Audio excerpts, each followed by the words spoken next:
घट घट देखे अलख को,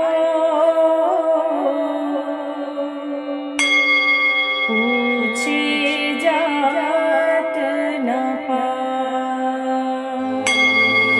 एक असाधारण व्यक्तित्व श्री रविदेव जी आर्य। माता प्रेमवती जी आर्य से प्राप्त वैदिक शिक्षा एवं ज्ञान के भंडार श्री रविदेव जी आर्य अपने व्यापार के साथ साथ सामाजिक जीवन में भी सक्रियता रखते हैं। वैदिक मंत्रों की सार गर्भित व्याख्या, वेद ज्ञान, वेद विज्ञान के प्रचार प्रसार में आप सतत संलग्न हैं। आर्य समाज सफदरजंग के अध्यक्ष, दक्षिणी दिल्ली वेद प्रचार मंडल के संरक्षक, वेद संस्थान के सचिव के नाते वैदिक मान्यताओं को जन सुलभ कराते हैं। सामाजिक जीवन में एकल फाउंडेशन ऑफ इंडिया के अध्यक्ष के रूप में लगभग 35,000 एकल विद्यालयों की देखरेख भी करते हैं और इस निमित्त संपूर्ण देश और विदेश में निरंतर भ्रमण करते रहते हैं। भारतीय विद्या भवन से आप ज्योतिषाचार्य स्नातक भी हैं। श्री रविदेव जी आर्य का जीवन सार्वजनिक सेवा कार्यों का जीवंत स्वरूप है। आइए आनंद लेते हैं श्री रविदेव जी आर्य की मधुर वाणी का, उनके ज्ञान का। कि आत्मा परमात्मा से प्रार्थना क्यों और कैसे करें, तो उसके अंदर आत्मा, परमात्मा, प्रार्थना तीनों विषय उसमें आ गए। तो हम ये प्रयास करेंगे कि आज इस विषय पर जितना हमारी जानकारी है इसके बारे में सब लोगों को थोड़ा स्पष्टीकरण दें। आज मेधा मंगल आपके सामने इस विषय की आरंभ करने के विषय में कुछ अपने विचार रखेंगे। सबको मेरा नमस्ते। आज का हमारा विषय है आत्मा द्वारा परमात्मा से प्रार्थना क्यों और कैसे। आत्मा का अर्थ है जीव, मन या हम सोल भी कहते हैं। परमात्मा का अर्थ है श्रेष्ठ आत्मा अर्थात ईश्वर, और प्रार्थना का अर्थ है निवेदन या मांगना। प्रार्थना एक प्रकार की विनती है जो हम किसी वस्तु को किसी दूसरे से मांगने के लिए करते हैं। हम ईश्वर से बुद्धि, बल, शक्ति, ज्ञान, धन और ऐश्वर्य आदि की प्रार्थना करते हैं, परंतु भगवान हमें यह सब रामायण सीरियल में दिखाए गए रेज की तरह नहीं देते, बल्कि हमें एक अपॉर्चुनिटी के तौर पे देते हैं। God gives us opportunity to do things desired by us। तो मेरा यह मानना है कि यदि हम अपनी मेहनत और पुरुषार्थ के साथ अपने पूरे मन से ईश्वर से प्रार्थना करेंगे तो वह हमें यह सब प्राप्त करने में सहायता करेंगे और हमारी प्रार्थना साकार करेंगे। धन्यवाद। आज का विषय आरंभ करते हैं। इसने जो एक बात कही उसी से आरंभ करूंगा। इसने कहा कि जब पूर्ण समर्पण भाव से और पूरे सच्चे मन से ईश्वर से प्रार्थना करते हैं तो ये निश्चित बात है कि ईश्वर उस प्रार्थना को जरूर सुनते हैं। और हर प्राणी में, मनुष्य में मात्र में, क्योंकि बाकी प्राणियों के पास तो ये प्रार्थना करने की क्षमता भी नहीं है और ना ईश्वर ने उनको इसके लिए बनाया। वो तो भोग योनि में केवल कैदी की तरह आते हैं और चले जाते हैं। तो कर्म करने की स्वतंत्रता हम ही को दी है, तो इसलिए दुष्कर्म भी हम ही करते हैं, सत्कर्म भी हम ही करते हैं और इसलिए पुरस्कार और दंड के भागी भी बनते हैं। तो सुख और दुख जो है ये केवल आत्मा के विषय हैं और वो भी मनुष्य मात्र को अनुभूत होते हैं। बाकी सबको सुख दुख होते हैं, लेकिन वो सुख दुख उनके केवल शारीरिक होते हैं।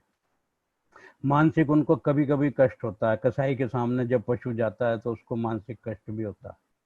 लेकिन मनुष्य का जो मन है, जिसके इसलिए कहा कि आत्मा को इसने मन का स्वरूप भी बताया। ये सब विषय इसने सांकेतिक रूप से बताए, बड़े सुंदर बात बताएं। और प्रार्थना की जो बात है, जब प्रार्थना का विषय आएगा हम करेंगे। अब मैं आपको ये बताना चाहता हूँ कि आत्मा और परमात्मा में बहुत ही थिन लाइन ऑफ वो है डिमार्केशन, और इसीलिए सामान्यता सबको इसके बारे में भ्रम होता है।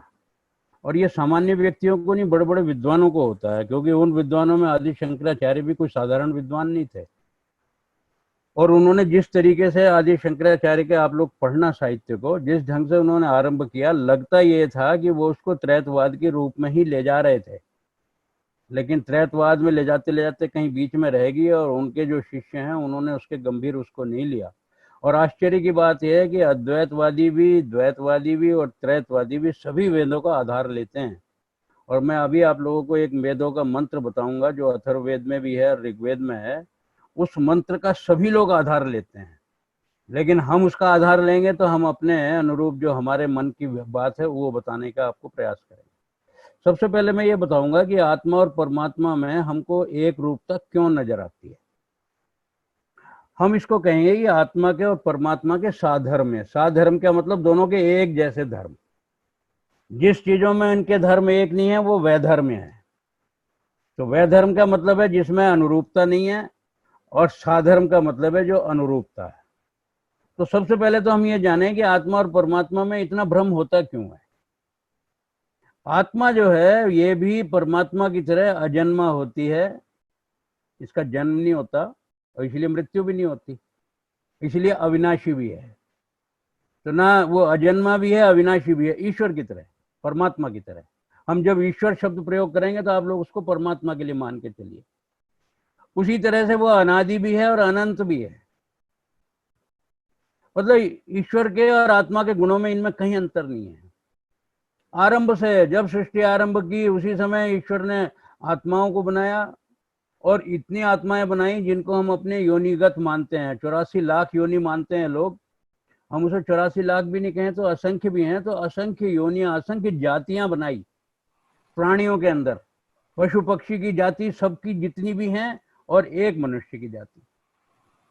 तो हम इसको अगर ये भी मान के चलें कि कोई एक बहुत बड़ी सीढ़ी है और उस सीढ़ी के अंदर में 84 लैडर्स हैं, उसकी वो हैं पैड़ियां हैं उस लैडर में, तो 84 लाख बोलते हैं। मैं उस लाख के शब्द के बारे में ज्यादा टिप्पणी नहीं करूंगा।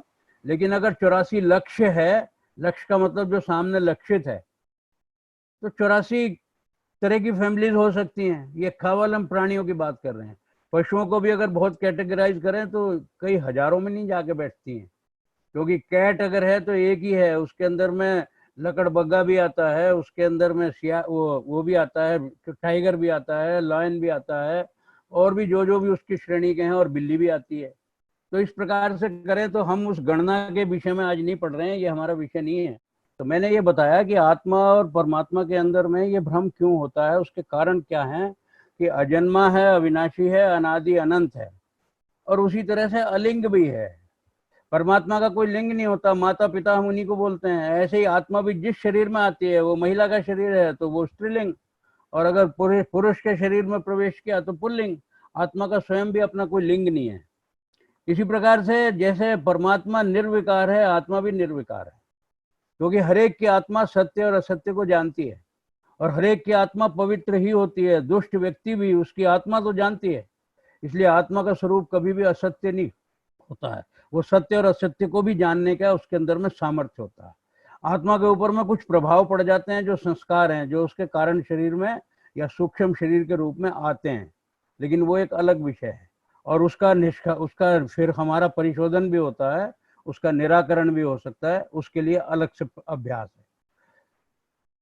जिस प्रकार से परमात्मा निरअवयव है, निरअवयव का मतलब है एक अशरीरी की बात नहीं हम कह रहे हैं, क्योंकि परमात्मा शरीर में प्रवेश करती है, लेकिन किसी भी प्रकार से उसके अंदर में कोई अवयव नहीं है। ऐसे ही निरअवयव आत्मा भी है, पवित्र भी है, और सबसे बड़ी बात क्या है, वो भी निराकार है जैसे परमात्मा है। और फिर इसके अतिरिक्त जो सबसे महत्वपूर्ण बात है, मैंने इतने सारे वो बताए हैं कि जो ये गुण दोनों में एक जैसे होते हैं। सबसे बड़ी जो बात है वो ये है कि सत्य सत्ता है उसकी। इसीलिए हमने इसको 3 सत्ताओं में बांटा कि परमात्मा के अधीन तो है, लेकिन एक स्वतंत्र सत्ता है। वो परमात्मा में विलीन नहीं होती है, अपनी एक स्वतंत्र सत्ता है, एक अलग ग्रुप है। उस ग्रुप के अंदर में से आत्माएं आती हैं, एक एक शरीर में प्रवेश करती हैं। एक जन्म होता है प्राणी का, वो पशु का, पक्षी का, मनुष्य का, जो भी होता है। तो चेतन सत्ताएं हमारी 2 हैं और प्रकृति हमारी जड़ एक सत्ता है।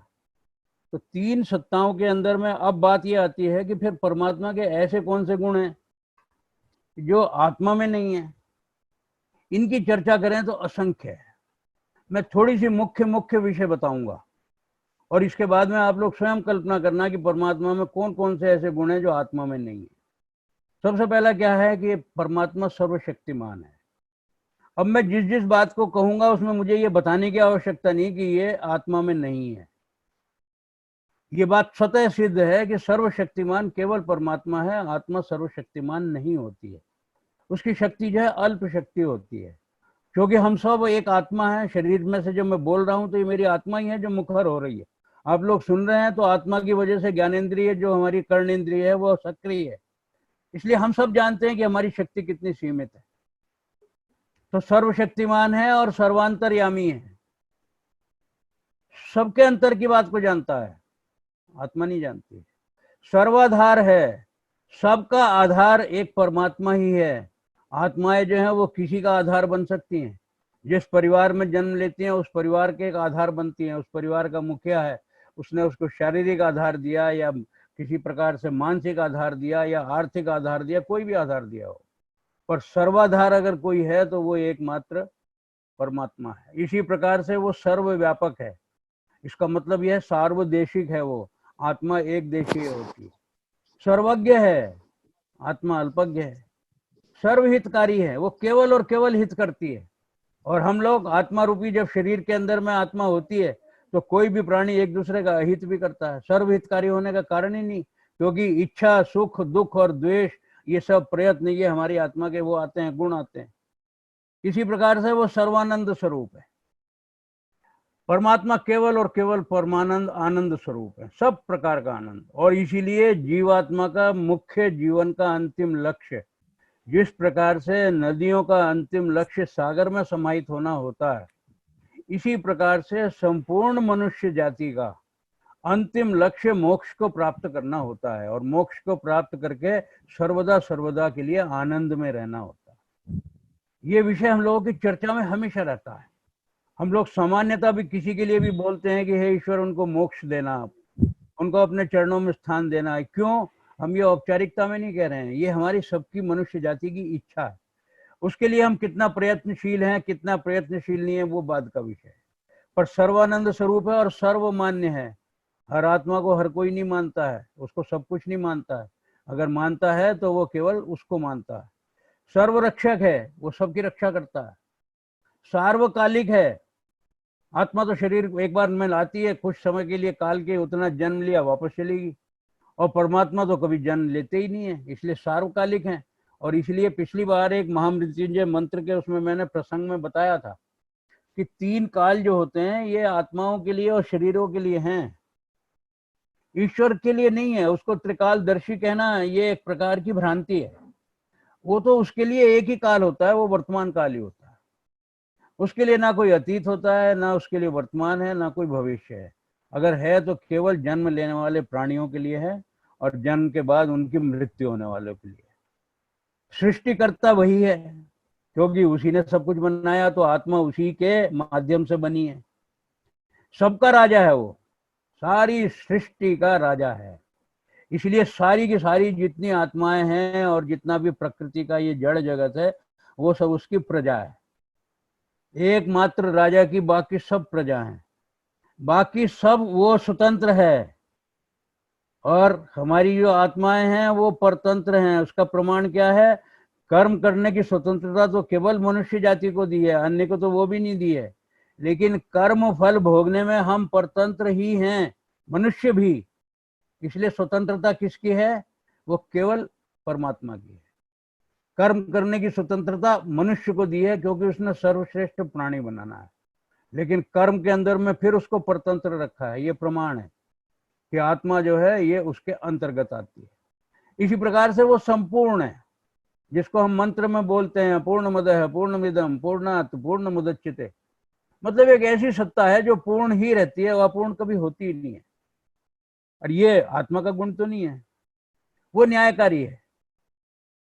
उसके यहाँ ना अपील है, ना दलील है, ना वकील है। क्या है? केवल कर्म फल की व्यवस्था के अनुसार उसने सारे दंड और पुरस्कार देने। तो वो न्याय किसका है? उस न्याय को सारी दुनिया स्वीकार करती है। कहीं कोई अमांगलिक घटना भी हो जाए तो सारे संबंधी भी मिलकर केवल क्या कहते हैं? भाई ईश्वर की इच्छा है, ईश्वर का न्याय है। सब विवश पाते हैं अपने को। मान लीजिए हमारी मेडिकल थेरेपी आज बहुत एडवांस भी है, सब तरह का हम अपने व्यक्ति के लिए, अपने परिजन के लिए वो करते हैं, लेकिन उसके बाद भी किसी समय ऐसी स्थिति आती है कि डॉक्टर भी कहता है भाई भगवान से प्रार्थना करो, बस उन्हीं के हाथ में है। तो वो अंतिम न्यायाधीश है, निर्लेप है, उसे किसी प्रकार की लिप्तता नहीं है, आत्मा संलिप्त हो जाती है। वो कैसे होती है उसकी चर्चा हम बाद में करेंगे। अशरीरी है, उसको शरीर लेने की आवश्यकता नहीं। और जब शरीर लेने की आवश्यकता नहीं है तो जो हमारा अवतारवाद की जो भ्रांति है, इसका मैं ये तो नहीं कहूंगा कि मैं खंडन कर रहा हूं, लेकिन इसके लिए आप लोगों को चिंतन के लिए बाध्य कर रहा हूं कि जो शरीर लेता ही नहीं है वो किसी एक शरीर को लेने के लिए किस हेतु के लिए आएगा? क्योंकि सामर्थ्य की बात है, जो सर्वशक्तिमान है उसको अल्प शक्ति का होके लीला करने के लिए बाध्यता क्यों है? इसके बारे में हम लोग चिंतन करें। वो जन्म प्रदाता है और हम तो जन्म पाने वाले हैं। उसने जन्म दिया है, हम जन्म आदाता हैं। हम से मतलब है आत्मा। वो उपास्य है, सब उसकी उपासना करते हैं। आत्मा क्या है? वो उपासक है। वो पुरोहित है। पुरोहित का मतलब उसको कहते हैं जो दूसरे का हित अपने सम्मुख रखता हो। इसलिए हम सामान्यतः पंडितों को पुरोहित कहते हैं, क्योंकि पंडित आके जो मंत्र पाठ कर रहा है वो अपने हित के लिए नहीं कर रहा है, वो अपने यजमान के हित के लिए कर रहा है। इसी प्रकार से परमात्मा जो कुछ भी कर रहा है, ये सारा सृष्टि में यज्ञ चल रहा है, वो उसका पुरोहित है। और यजमान कौन है? हम आत्माएं। इसी प्रकार से वो ज्ञेय है। ज्ञेय का मतलब जिसके बारे में ज्ञान प्राप्त करना है। हम कौन है? हम ज्ञान के पाने वाले पिपासु हैं, जिज्ञासु हैं। तो जो ज्ञेय है वो जिज्ञासु है। और इसमें अंत में इस बात को और विस्तार नहीं दूंगा, मैंने इतने दिए हैं, ये पर्याप्त उदाहरण है। और अंत में एक बात से कहूंगा कि वो अद्वितीय है, जिसके जैसा दूसरा नहीं है। तो मैंने परमात्मा और आत्मा के भेद और साधर्म में, उनके अंदर में समरूपता भी जो है, जिसके कारण से सारी भ्रांति निर्माण होती है, वो आप लोगों को बताया। इसके बारे में पर्याप्त चिंतन कीजिए। अब मैंने कहा था कि ऋग्वेद के अंदर में एक बहुत सुंदर एक मंत्र है, उस मंत्र की सभी लोग उपयोग में लाते हैं। आइए इस मंत्र को पढ़ के इस पे थोड़ा सा आप सभी लोग चिंतन करें। बहुत कठिन मंत्र नहीं है। द्वा सुपर्णा सयुजा सखाया समान वृक्षम परिशस्व जाते तयो अन्य पिप्पलम स्वादुअत्ति अन अश्नना अन्य अभिचाकशीति। ये ऋग्वेद में भी है। 9वें उसका जो मंडल है उसका 164वें 9वें अध्याय के 164वें मंडल का 10वां सूक्त है। इसी प्रकार से अथर्ववेद में भी है। लेकिन इसका अर्थ क्या है? इसका अर्थ समझिए। द्वा सुपर्णा, द्वा का मतलब है दो, सुपर्ण का मतलब है सोने के पंख वाले पक्षी। किसी भी जो चीज जो सर्वश्रेष्ठ होगी, हम उसको किसी भी चीज की जब उपमा देंगे तो स्वर्ण के उससे ही देंगे। हिरण्यगर्भ बोलते हैं हम इसको। इसलिए हिरण्यमय पात्रतान जहां भी इस प्रकार की होगी तो सुवर्ण को सर्वश्रेष्ठ धातु के लिए या पदार्थ के लिए एक उपमा के रूप में प्रयोग किया जाता है। तो द्वा सुपर्णा, दो पक्षी हैं जो सोने के पंख वाले हैं। सयुजा सखाया, दोनों बिल्कुल सखा हैं। समान वृक्षम परिशस्व जाते, एक ही वृक्ष के ऊपर दोनों बैठे हुए। ये कौन सा वृक्ष है? हमारी दृष्टि में जो त्रैतवाद की दृष्टि है, ये प्रकृति रूपी वृक्ष है, जिसके ऊपर फल भी लगता है। कौन कौन बैठे हैं? एक आत्मा रूपी पक्षी बैठा है, एक परमात्मा रूपी, दोनों चेतन है। मैंने पहले कहा चेतन सत्ताएं दो हैं। अब इन चेतन सत्ताओं के गुण कर्म स्वभाव में जो अंतर है वो दूसरी पंक्ति में बड़ा स्पष्ट है।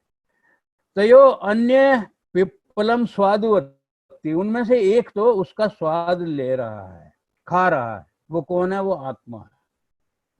क्योंकि प्रकृति बनाई ईश्वर ने आत्माओं के उपभोग के लिए है। तो वो प्रकृति रूपी पक्षी पे बैठ के एक पक्षी जो उसका स्वाद चख रहा है, खा रहा है, वो कौन है? वो आत्मा है। अन अश्नन अन्य है, जो दूसरा है वो अन अश्नन, अश्नन कहते हैं भोजन को, अन अश्नन जो खाता नहीं है। जैसा अनशन बोलते हैं ना, जब कोई हमको खाना नहीं खाना होता, अनशन कर दिया हम, ये उसका अपभ्रंश है। तो अन अश्नन अन्य है अभिचाक्षिति, दूसरा खाता नहीं है, क्या करता है अभिचाक्षिति, चारों ओर केवल देखता रहता है। इसका अर्थ क्या हुआ कि परमात्मा निरंतर आत्मा के प्रत्येक कर्म के ऊपर में अपना निगाह रखता है, जिसको हम क्या बोलेंगे, बिग ब्रदर बोल दें, बिग बॉस बोल दें, या क्या बोल दें, इन्विजिलेटर बोल दें, कुछ भी बोल सकते हो। तो बड़ी स्पष्ट बात क्या हो गई इसके लिए, अगर हम इसको, तो हमने वृक्ष का बताया, वृक्ष के अंदर भी दूसरा भी उदाहरण अगर लें तो ये जो आकाश रूपी वृक्ष है, इसके अंदर में एक सूर्य है, एक चंद्रमा है। चंद्रमा के पास में अपनी शक्ति नहीं है, अपना प्रकाश नहीं है, सूर्य अपनी जगह चमक रहा है, चंद्रमा घटता बढ़ता रहता है। जिस प्रकार से आत्माएं शरीर के अंदर आती रहती हैं, जाती रहती है, ये एक प्रकार का स्थूल उदाहरण है। लेकिन जो मैंने आपको वृक्ष का और फल का उदाहरण दिया, इतना भी समझना हमारे लिए पर्याप्त है। तो इतना अगर हम समझ जाते हैं तो हमको समझने आने लगता है कि त्रैतवाद का अर्थ 3 जो बात आई, इसका पीछे भाव क्या। अब प्रश्न ये आता है कि ये जो जीवात्माएं हैं परमात्माओं से भिन्न है, ये हमको समझ में आ गया है, और चिंतन करेंगे तो और समझ में आएगा। और मैं पुनः एक बार स्मरण करा रहा हूं, जिसके मन में किसी भी प्रकार की कोई भी एक जिज्ञासा उठे, जिसको हम शंका भी कह सकते हैं, तो निसंकोच उस शंका का निराकरण या तो अपने स्वाध्याय से कीजिए, और नहीं हो तो वो मेरे पास भेज के उसके निराकरण की अपेक्षा कीजिए। लेकिन निशंक होना है, मन में ये नहीं रहे कि नहीं ये भी हो सकता है, वो भी हो सकता है। जिस प्रकार से तार्किक दृष्टि से, वैज्ञानिक दृष्टि से त्रैतवाद की व्याख्या की गई है, उसके अंदर किसी भी व्यक्ति को कहीं भी किसी प्रकार से कोई भी शंका करने का कोई कारण नहीं रहता है। क्योंकि हम रोज देख रहे हैं कि सारी की सारी सृष्टि के पंचभूत तत्व से बने हुए शरीर रोज जन्म ले रहे हैं, और जब तक वो जन्म लेते हैं तो उनको हम जीवन बोलते हैं, उनको जीवित बोलते हैं। और जिसी क्षण वो चला जाता है उसमें से जीव, तो उसको हम निर्जीव बोलने लगते हैं। तो निर्जीव क्या होता है, वो शरीर होता है।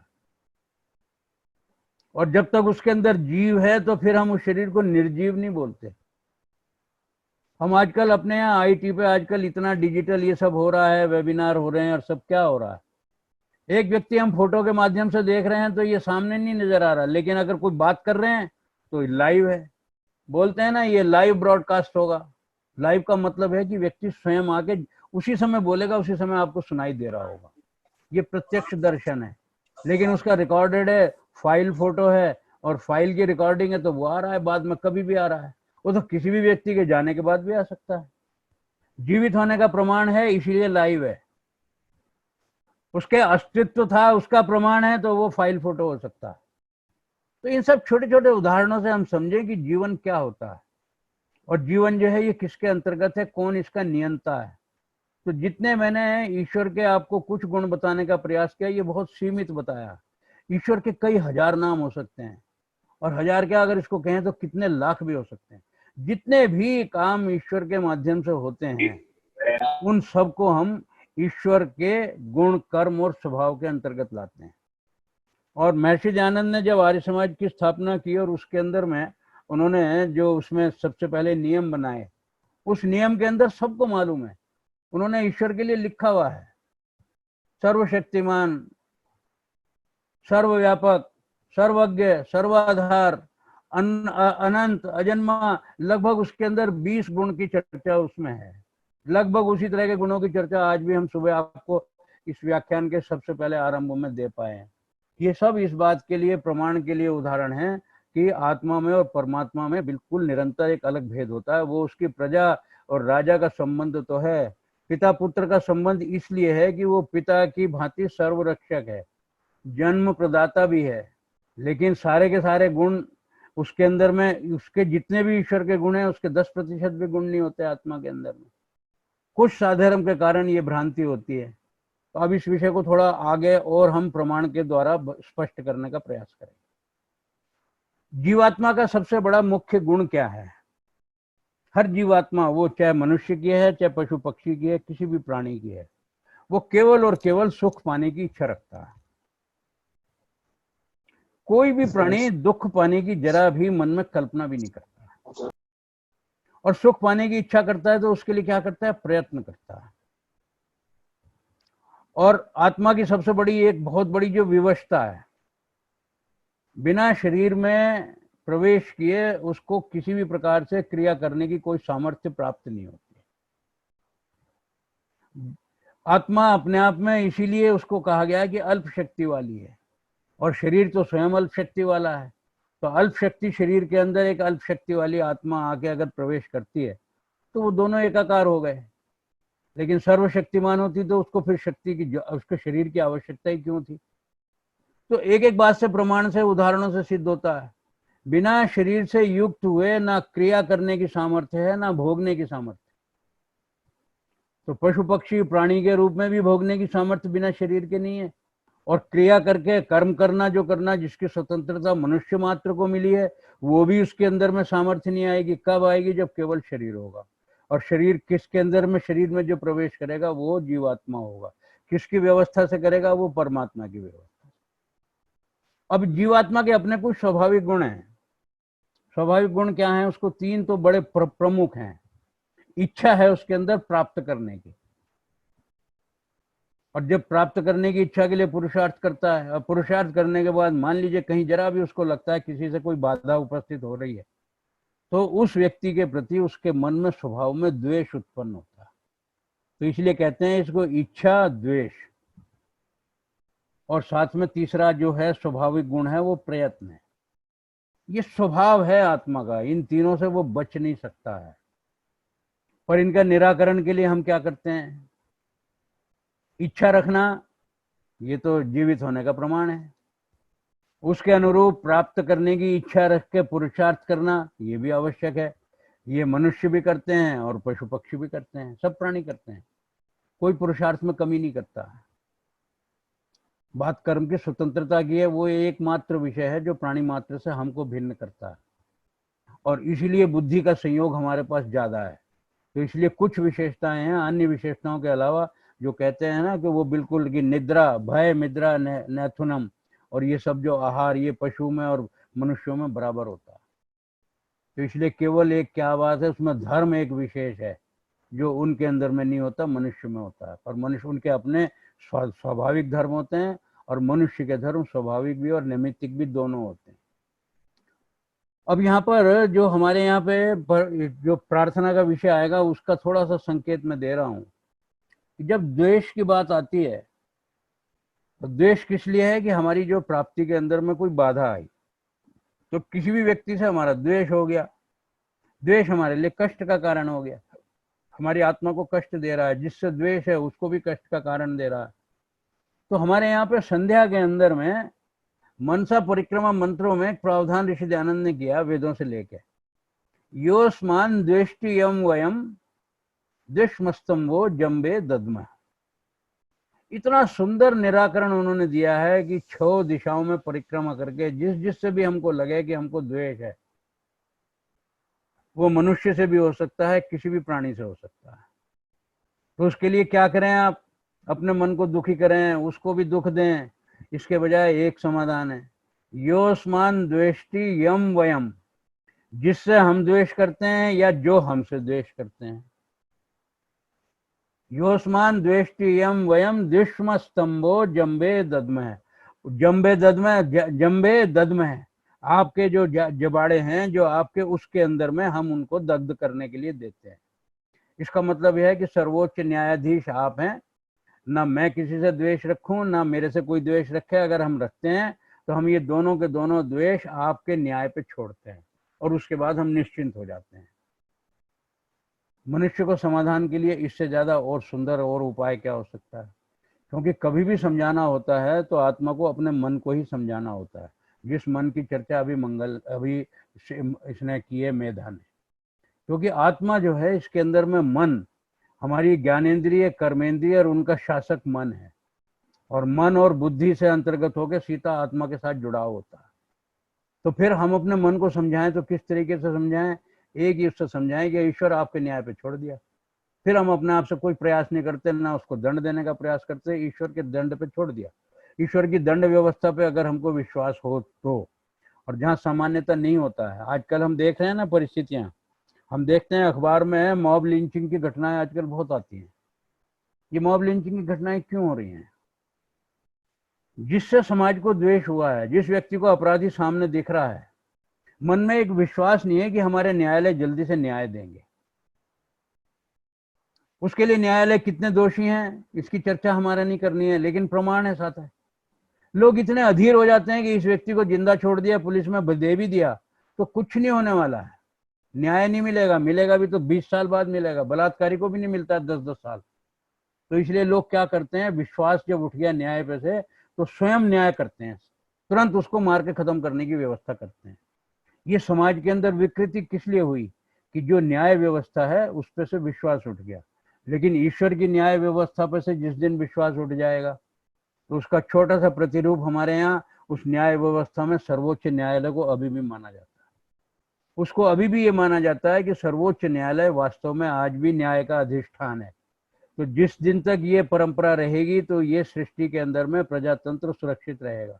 जिस दिन ये नहीं रहेगा तो फिर ये प्रजातंत्र भी सुरक्षित नहीं रहेगा। तो जो सबका राजा है और जिसके हम सब प्रजा हैं, तो हम प्रजातंत्र होने के नाते अपने राजा के पास में उसको भेज के उस सर्वोच्च न्यायाधीश को देके निश्चिंत हों, ये हमारे मन में गुण हमको प्राप्त करना है। अब बात ये आई कि शरीर क्या है। मैंने बताया कि बिना उसके अंदर प्रवेश किए ना कर्म की ना भोगने की, पर इसके अंदर में एक बड़ी सुंदर बात है कि शरीर जो है ना ये साधन मात्र है, ये साध्य नहीं है हमारा। जैसा मैंने पहले वो कही कि कर्म के फल की स्वतंत्रता और फल की परतंत्रता, इसका मतलब सीधा सीधा है कि ईश्वर के अंतर्गत हैं हम। तो इसलिए शरीर जो साध्य नहीं है, केवल साधन है। किस बात का साधन है? बहुत से लोग पूछ लेते हैं कि मनुष्य को जन्म दिया ईश्वर ने तो आखिर क्या कोई हेतु तो होगा। हम पैदा होते हैं, मर जाते हैं, पैदा होते हैं, मर जाते हैं, और जीवन एक प्रवाह माना है हमने, क्योंकि हम पुनर्जन्म मानते हैं। जो लोग पुनर्जन्म नहीं मानते उनके तो बताया गया था कि उनके शवों को दबा के गाड़ के रखते हैं। हमारे यहाँ पुनर्जन्म मानते हैं, इसलिए उसको तुरंत प्रलय के अधीन कर देते हैं। अपने अपने कारण में वो सारे पंचभूत तत्व जिससे शरीर बना उसमें विलय कर देते हैं, अपने ही सामने कर देते हैं। एक प्रकार से प्रकृति की और ईश्वर की सहायता करते हैं। लेकिन जो लोग सहायता नहीं करते उस सहायता में बाधक बनते हैं, वो बहुत बड़ी विकृति पैदा करते हैं। सारी भूतल के अंदर में किस प्रकार से प्रदूषण होता होगा और कब तक वो दबे रहेंगे, कब उनका न्याय होगा, केवल किस लिए कि उनको सामान्य न्याय व्यवस्था पे, ईश्वर की न्याय व्यवस्था पे इतना सीधा विश्वास नहीं है। इसके बारे में चिंतन वो लोग करें, हमको चिंतन नहीं करना। हम लोग उन सौभाग्यशाली में हैं जो बिल्कुल वेदों के अनुकूल चिंतन करके अपने बारे में एक स्पष्ट चिंतन रखते हैं। तो हम इस शरीर को साध्य किस बात का मानते हैं? हम इसका ये मानते हैं कि हमको जीवन का ये जो मनुष्य जन्म इनको निरंतर हमको मिल रहा है, हमको निरंतर इसमें उन्नति के मार्ग पे चलते चलते अंततः मोक्ष को प्राप्त करना है। मोक्ष का मतलब है फिर ईश्वर के ही चरणों में सर्वानंद की अनुभूति रख के वहां पर रहना है। फिर आवागमन से हमको छूटना है, क्योंकि आवागमन में ही सारे कष्ट छिपे हुए हैं। जैसे जन्म लेंगे संघर्ष आरंभ होता है, पर हम लोग पलायनवादी नहीं है। ईश्वर ने हमको मनुष्य रूप में शरीर दिया है, जितने समय के लिए ये शरीर दिया है, जो इसका एक आयुष्य है, जिसको हम इसका एवरेज स्पैन ऑफ लाइफ बोलते हैं, 100 वर्ष की बोलते हैं, 100 से अधिक की कामना भी करते हैं। पर ईश्वर ने हमको जब 100 वर्ष के लिए लीज होल्ड पे भेज ही दिया है तो हम उसके लीज होल्डर हैं। और लीज होल्डर का मतलब है जीवन के अंतिम क्षण तक हम इसका सर्वोत्तम उपयोग करके ईश्वर को इस बात का विश्वास दिलाएंगे कि आपने हमको जो गाड़ी दी है, मेरी आत्मा को जो आपने एक शरीर प्रदान किया है, इसको मैंने शरीर को अंत तक इसका उपयोग किया, सदुपयोग किया। इसलिए मैंने आपकी दी हुई किसी भी शक्ति का दुरुपयोग नहीं किया और ना उसको अंडररेट किया, ना मैं उसको अंडर यूटिलाइज किया, ना मैंने उसको ओवररेट किया, ना मैंने उसको ओवर यूटिलाइज किया। मैंने उसका एकदम सम्यक उपयोग करके और इसके अंदर में जितनी मेरे लिए आयुष्य आपने निर्धारित की थी उसको पाने का प्रयत्न किया। और इसलिए हमारे यहाँ मंत्र पहले भी एक बार हम बोल चुके हैं, कुर्वन्ने वेह कर्माणि जी जी वेशत शतम समा, कि आत्मा के लिए ये आदेश है परमात्मा का कि कर्म करते हुए 100 वर्ष तक जीने की इच्छा रखो। और ये जी विषय नहीं होती है तो हमारे शरीर तो 60 साल में लटक जाएंगे। आज तो ये बोलने लगे कि हमारा जो ये कॉर्पोरेट वर्ल्ड है, इन्होंने परिभाषा बदल दी है। 40 या 50 साल के अंदर में अपने ही सीनियर एग्जीक्यूटिव्स को वो इस स्थिति में लाने का वो करते हैं कि वो उसी के अंदर में थके हुए महसूस करने लगते हैं। आज की जो पहली पीढ़ी है, मेरी आयु के लोग हैं, 70 वर्ष बाद भी ये थका हुआ महसूस नहीं करते हैं। आज के जो कॉर्पोरेट वर्ल्ड में हमारे ही बच्चे पढ़ते हैं, हमारे ही बच्चे काम करते हैं, 50-60 वर्ष बाद क्लांत अनुभव करने लगते हैं, क्योंकि अधिक अधिक उपयोग किया, ओवर यूटिलाइजेशन। तो ये क्या है, शरीर जो है ये साध्य था, साध्य नहीं था, साधन था, लेकिन इस साधन का हमको सदुपयोग करना है। गाड़ी ली है तो उसको पूरा मेंटेन करना है, और अगर गाड़ी को लेके हमने मेंटेन नहीं किया तो गाड़ी के प्रति तो न्याय किया ही नहीं, अपने प्रति भी न्याय नहीं किया। और ये गाड़ी ऐसी नहीं है जो बार बार मिलती हो जल्दी जल्दी की जब चाहे बदल ली, ये तो ईश्वर ने जितना समय दे लेके देख ले भेजी है। तो मनुष्य जन्म का एकमात्र लक्ष्य जो है वो अंततः सर्वानंद की प्राप्ति है, और वो सर्वानंद की प्राप्ति केवल और केवल ईश्वर के सानिध्य में ही प्राप्त हो सकती है, जो स्वयं सुख स्वरूप है, सर्वानंद स्वरूप। तो हर मनुष्य को ये मालूम होना चाहिए कि मेरे जीवन का हेतु है। वो हेतु ये है कि जितने भी मानवीय गुणों से युक्त करके मुझको भेजा है, मैंने उन धर्म के 10 लक्षणों पर सारे जीवन किसी भी प्रकार से कार्य करते रहना है। मुझसे जब जब भी त्रुटियां हो जाएंगी तो निश्चित रूप से उन त्रुटियों के दंड को भोगने के लिए मुझे परमात्मा फिर एक बार मनुष्य का जन्म देंगे। इसलिए देंगे कि जो त्रुटियां हो चुकी अब की बार वो त्रुटियां ना करना। तो निरंतर मैं एडवांस्ड कोर्स में, एडवांस्ड क्लासेस के अंदर मैं जाता रहूं और अंततः यूनिवर्सिटी से पीएचडी या डिलीट करके निकल पाऊं, ये मेरे जीवन का विद्यार्थी के नाते लक्ष्य है। तो इसलिए कोई भी व्यक्ति ये समझे कि हम क्यों आए थे और क्यों जा रहे हैं, ऐसे ही नहीं है। जितनी देर के लिए हमको जिस रोल के लिए भेजा है, हम एक अभिनेता की भांति रंगमंच पे आते हैं और अपना जो रोल है उसको पूरा उसके अंदर में जान डाल के हमको उस रोल को निभाना है। और अंततः क्योंकि प्रोड्यूसर ने हमको वो रोल दिया है और उस रोल के साथ में न्याय करना है, और न्याय करके अंततः उस प्रोड्यूसर को विश्वास दिलाना है।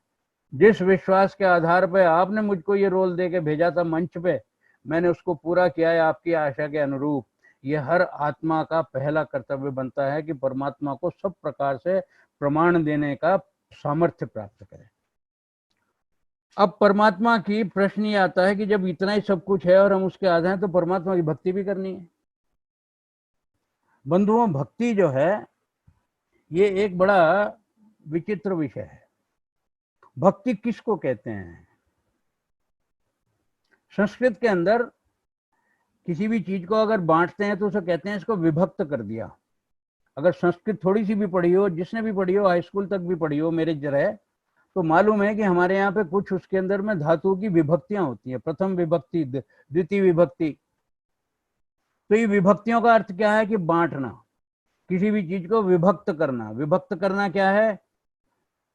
जीव जो है परमात्मा और प्रकृति के मध्य में खड़ा है, और ऐसा खड़ा है कि एक तरफ उसके जो है वो प्रकृति है और एक तरफ उसके परमात्मा है। और इसलिए हमारे यहाँ पंजाबी में तो बड़ी सुंदर एक बात कही है, क्योंकि मैंने बताया कि जीवात्मा का अंतिम उद्देश्य ईश्वर को पाना है। तो पंजाबी में तो बड़ी सुंदर एक अनपढ़ भाषा में ही बोल दिया गया, रब दा की पाना, इधरों छड़ना तो इधरों लाना। एक वाक्य में सारा स्पष्ट हो गया। भगवान को पाने में क्या कठिनाई है? अरे प्रकृति को छोड़ते जाओ, ईश्वर को पाते जाओ। इधर छोड़ा तो उधर पा लिया, इधरों छोड़ना तो इधरों पाना। तो ये एक कितना, मतलब एक छोटे से वाक्य में कितना बड़ा मर्म है। अब इसको करने के लिए हमको करना क्या है? क्योंकि इसी को हमारे यहाँ पे निश्रेयस की संज्ञा दी है। इसलिए हमने जो कहा है प्रेय मार्ग और श्रेय, अभ्युदय और निश्रेयस का अर्थ केवल यही है। अभ्युदय का अर्थ है किसी भी प्रकार से उन्नति की ओर प्रय होना, और प्रश्रय और उसका निश्रेयस का अर्थ है जब हम सब प्रकार से किसी भी प्रकार से मोह से, बंधनों से मुक्त होने लगे।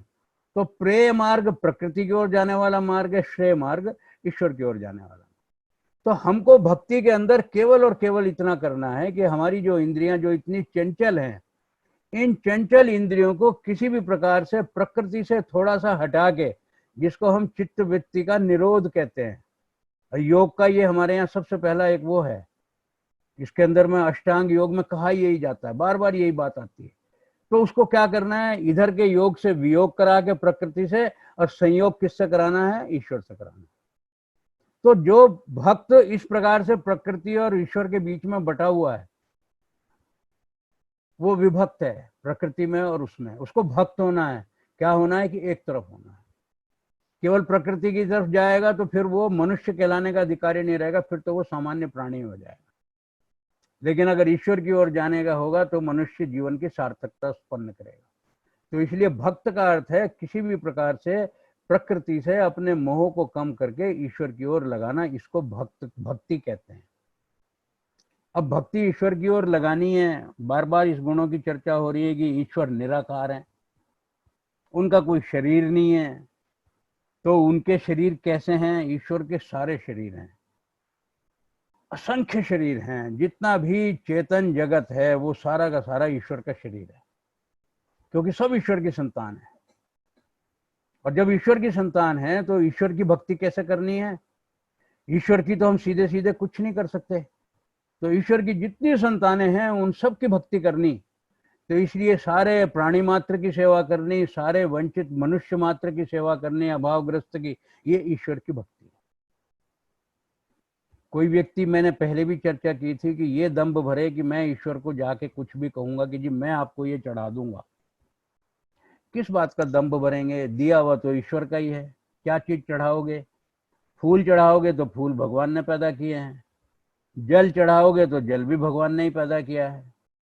कोई और अन्य अन्य आपके पास धन धान्य है और कोई मिष्ठान है, वो भी ईश्वर की कृपा से ही आया।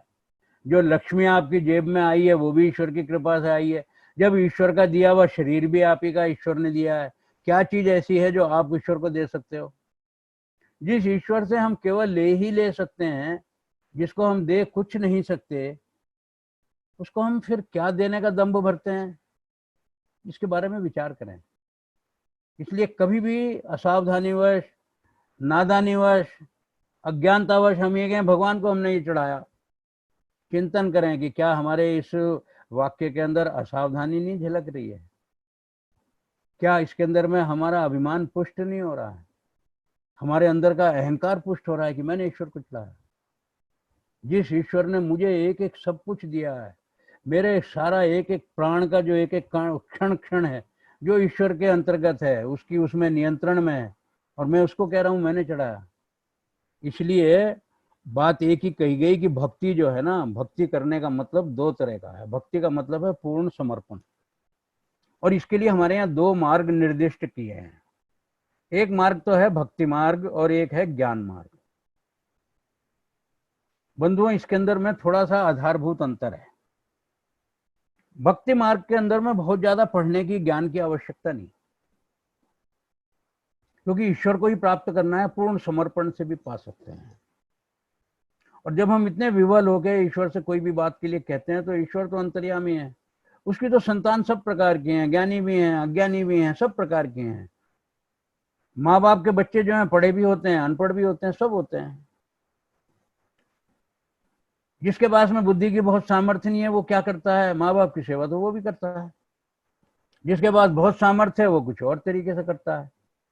तो इसलिए हम लोग चिंतन करें कि हमारी अपनी क्षमताओं के अनुरूप हमको कौन सा मार्ग ज्यादा उपयुक्त लगता है। लक्ष्य दोनों का एक ही है और अंततः दोनों को डेस्टिनेशन भी एक ही है। तो इसलिए गंतव्य तो एक ही है, ईश्वर की प्राप्ति। हम ज्ञान मार्ग से भी जा सकते हैं, हम भक्ति मार्ग से भी जा सकते हैं। तो सामान्यतः जिसके अंदर मनोरंजन बहुत है, संगीत का विषय जो है, ये भक्ति मार्ग की ओर आता है। और बाकी जितने भी और अध्ययन है, वेदों का अध्ययन है, वेदों के अनुरूप अन्य शास्त्रों का अध्ययन है, एक एक बात के बारे में चिंतन करना, एक एक बात के बारे में मनन करना, ये सब करना, ये ज्ञान मार्ग है। और मार्ग दोनों लगभग एक ही हैं। और इसके लिए बड़ा विनोद में एक सुंदर बात कही जाती है, और ये बड़ी वास्तव में सही भी है। ज्ञान मार्गी होके हमको ईश्वर के तुल्य ऊपर उठना पड़ता है, और अगर हम भक्ति मार्ग में हैं तो ईश्वर को हमारे तुल्य नीचे आना पड़ता है। बस ये मर्म छिपा है। इसलिए कोई भी व्यक्ति ईश्वर को प्राप्त कर सकता है, इसमें कोई संदेह नहीं है। उसके लिए बहुत ज्ञानी होना, बहुत पढ़ा लिखा होना, बहुत विद्वान होना, इसकी आवश्यकता नहीं है। आवश्यकता किस चीज की है उसकी चर्चा अब हम करेंगे कि ज्ञान, अगर भक्ति मार्ग और ज्ञान मार्ग दोनों के अंदर में किस बात का विशेष महत्व है। वो विशेष महत्व दो ही चीज का है। मैंने सबसे पहले बताया कि प्राणी मात्र की सेवा करना, ये तो हुआ चेतन जगत की बात। और प्रकृति के लिए क्या है? जड़ जगत का संरक्षण करना, ये ईश्वर की भक्ति के अंतर्गत आता है। तो ईश्वर की भक्ति हम किस प्रकार से कर सकते हैं? चेतन जगत की सेवा करना, उनके अभाव की पूर्ति करके, और जड़ जगत में पंचभूत तत्व हैं, किसी भी प्रकार से उनको दूषित नहीं होने देना है। ना वायु को दूषित करना है, ना जल को दूषित करना है, किसी भी प्रकार से नदियों को प्रदूषित नहीं करना है, ना भूमि को प्रदूषित करना है, ना किसी चीज को करना है। जब किसी को हम प्रदूषित नहीं करते, अग्नि के अंदर भी लोग कहते हैं ना, कोई भी चीज ऐसी जो जहरीली है उसको डालनी मना है। आजकल तो एमसीडी भी चालान करती है कि आपने क्या डाल दिया, उसके चारों तरफ बदबू फैल रही है, जहरीली गैसें फैल रही हैं। तो ना हमको किसी भी पंचभूत तत्व में एक को भी हमको प्रदूषित नहीं करना, ना अग्नि को, ना वायु को, ना जल को, ना पृथ्वी को, ना आकाश को, किसी को नहीं। तो इनका जो संरक्षण है ये प्रकृति संरक्षण है, इसको पर्यावरण की रक्षा कहते हैं। जिसको आज के जमाने में पढ़े लिखे लोग उसको बोलते हैं, वो क्या कौन सी लॉ जी बोलते हैं, मेरे को कई दफा वो इंग्लिश का शब्द नहीं आता, एनवायरनमेंट को जिसको बोलते हैं। तो ये सब क्या है? ये एनवायरमेंटल बहुत बोलते हैं जी, ये तो बड़ा एनवायरमेंटलिस्ट है। अरे उससे पूछो भैया एनवायरमेंटलिस्ट किसको बोलते हैं? एनवायरमेंटलिस्ट केवल उसको कहेंगे जो प्रकृति के महत्व को समझता हो कि इसका संरक्षण मैंने क्यों करना है। बस एक ही स्वार्थ की भावना से अगर समझ ले तो फिर आदमी को कुछ समझाने की आवश्यकता नहीं। जिस काल में मेरा जन्म हुआ था शिशु रूप में, और मेरे को ये पंचभूत तत्व जो है माता पिता के माध्यम से प्राप्त हुए, अगर वो शुद्ध रूप में प्राप्त हुए तो मेरा शरीर स्वस्थ बना, और मेरे आने वाली पीढ़ी को अगर वो शुद्ध रूप में प्राप्त नहीं मिलेंगे तो उनका शरीर स्वस्थ नहीं बनेगा। तो मेरा कर्तव्य क्या बनता है? जिस प्रकार से जितना शुद्ध रूप में मुझको प्राप्त हुए हो पंचभूत तत्व, मैं आने वाली पीढ़ी के लिए उसी शुद्ध और सात्विक रूप में उनको छोड़ूं, ये मेरा दायित्व बनता है। और यही ईश्वर की भक्ति है। इसलिए ईश्वर की भक्ति के लिए प्रकृति का संरक्षण और प्राणी मात्र की सेवा, ये दो अलग अलग विषय नहीं है। और प्राणी मात्र की सेवा में मैंने बताया था, हमारे यहाँ 5 महायज्ञों की जो बात है उसके अंदर सभी कुछ आया हुआ है। उसके अंदर ब्रह्म यज्ञ की बात की है, उसके अंदर में देव यज्ञ की बात की है, उसमें पितृ यज्ञ की बात की है, उसके अंदर अतिथि यज्ञ की बात की है, और उसमें अंत में बलि वैश्व देव यज्ञ की बात की है। बलि वैश्व देव का मतलब जितने, विश्व का मतलब है सकल, विश्व का मतलब दुनिया नहीं होता, विश्व का मतलब सारे, जितने सारे देवता हैं, सारे देवता कितने हैं? सारे प्राणी, जितने चेतन देवता हैं, उन सब के लिए कुछ ना कुछ अपने आहार की बलि देनी है। तो बलि वैश्व देव, चींटी को दे रहे हैं हम, कुत्ते को खिला रहे हैं, बिल्ली को दे रहे हैं, अन्य अन्य गाय को पाल रहे हैं, और पशुओं को पाल रहे हैं, घोड़ों को पाल, जितने भी पशु हमारे उपयोग में आते हैं सबका किसी प्रकार से कर रहे हैं। और जो हमारे उपयोग में नहीं आते उनको किसी प्रकार से उनका हम हनन नहीं करते हैं। शिकार खेलने के बहाने से हमने शेर मार दिए, ये प्रकृति का संरक्षण नहीं है, उसके विरुद्ध है। ये काहे के लिए? शौक के लिए, और अपने खाने के लिए हमने पशु पक्षी मार दिए। ये क्या है? क्या ये ईश्वर की भक्ति है? जिस ईश्वर ने प्राणी मात्र को हमारे लिए सेवा का वो बनाया था क्षेत्र, उस प्राणी मात्र को हम अपने उदर का आहार बना रहे हैं। चिंतन करने का विषय है बंधुओं। ईश्वर ने मनुष्य को ओमनिवोरस नहीं बनाया है, कार्निवोरस भी नहीं बनाया है, हर्बीवोरस बनाया है। और ये हमारे सारे शरीर की जो प्रक्रिया है, हमारी जो आंतें हैं, हमारा शरीर है, ये आज का विषय नहीं है, इसके बारे में विस्तार में फिर कभी बताऊंगा। हमारी आंत की लंबाई कितनी होती है, भोजन का पचने में कितना समय लगता है, मेरे दांत कितने हैं, मेरे दांत इसमें टीयरिंग वाले कितने हैं, और जो प्राणी जो वाइल्ड एनिमल्स हैं उनके क्या टीयरिंग वाले कितने होते हैं, उनके कैनाइन्स होते हैं, मेरे कैनाइन जो होते हैं वो खाली मामूली उसके होते हैं। ये सब जो विषय है इन बारे में चिंतन करें। मनुष्य के शरीर की रचना और पशु के शरीर की रचना जो मांस खाने वाले हैं बिल्कुल भिन्न होती है। इसके बारे में चिंतन करके हम सोचें कि क्या ईश्वर की भक्ति इस रूप में हम कर सकते हैं कि हम ईश्वर की संतान को इस प्रकार से क्रूर रूप से उनको केवल अपनी इच्छा के लिए, अपनी उदर की पूर्ति के लिए उनका प्राण ले लें। आज तो सारी दुनिया में चीन इसके मामले में सबसे ज्यादा बदनाम है। कहते हैं कि everything 4 leg except the table is edible for them. मेज के भी 4 पांव होते हैं और बाकी भी सब जितने भी 4 पांव हैं, एक टेबल को छोड़ के बाकी सबको खा जाते हैं। जहाँ इतनी दुर्दशा हो, जहाँ राक्षस मनोवृत्ति हो, किसी को छोड़ते ही ना हो, ना पक्षियों को छोड़ते हैं, ना पशु को छोड़ते हैं। आपको क्या लगता है ईश्वर के दंड के भागी नहीं है? व्यवस्थाएं बन रही हैं, और ये ईश्वर के दंड की व्यवस्था, ईश्वर की चक्की जरा चलती तो धीरे है, पर चलती जरूर है। इसलिए कब क्या होना है, कैसे होना है, कितना मानव जाति का अहित होने के बाद होना है, ये तो मैं नहीं कह सकता, लेकिन इतना निश्चित जानता हूं कि मानव जाति के और जितने चेतन जगत के और जड़ जगत के जितने भी शत्रु हैं, वो सब ईश्वरीय दंड के भागी हैं। इसलिए हम लोग क्या करते हैं, हम लोग इस ग्रुप के अंदर जितने हैं, सामान्यतः एक छोटे से वर्ग के प्रतिनिधि हैं। हम उस वर्ग के प्रतिनिधि हैं जो ईश्वर के अस्तित्व पे भी विश्वास करता है, ईश्वर को सर्वशक्तिमान न्यायाधीश मान के अपने कर्म के बारे में भी पर्याप्त सजगता का चिंतन करता है। इसलिए हम लोग धार्मिक व्यक्ति हैं, केवल धर्म के लक्षणों का अपने जीवन में निर्वाह करके अपने को मनुष्य बनाए रखने का प्रयास करते हैं। इसलिए हमको क्या करना है, इसके लिए हमारे पास फिर 3 उपाय है भक्ति करने के। इसके 3 चरण हैं। क्या है? उपासना है, स्तुति है और प्रार्थना है। आज का जो हमारा विषय है प्रार्थना है, ये चरण है तीसरा। पहले क्या करेंगे, हम अपने मन में विचार करेंगे कि जिस ईश्वर के पास जाना है, जिस ईश्वर ने हमको भेजा है, क्या करें, हम उसके निकट तो बैठे हैं। जैसे हम अपनी पीढ़ी से अपेक्षा करते हैं कि अपने घर की जो बड़ी पीढ़ी है, माता पिता हैं, दादी दादा हैं, नाना नानी हैं, क्या करना है, उनकी उपासना करनी है, समीप बैठना है बस। पोता ऑफिस जा रहा है, दादी अगर बाहर कमरे में बैठी है, वो आदर्श पोता है जो जाते जाते दादी को 1 मिनट बोल के जाए, दादी नमस्ते, कैसी हो, 1 मिनट बैठ के जाए बस। वो दादी 24 घंटे मगन हो जाएगी और अगले दिन इंतजार करेगी कि मेरा पोता इतने बजे मुझे फिर एक बार मिल के जाएगा, क्या, मेरी उपासना करके।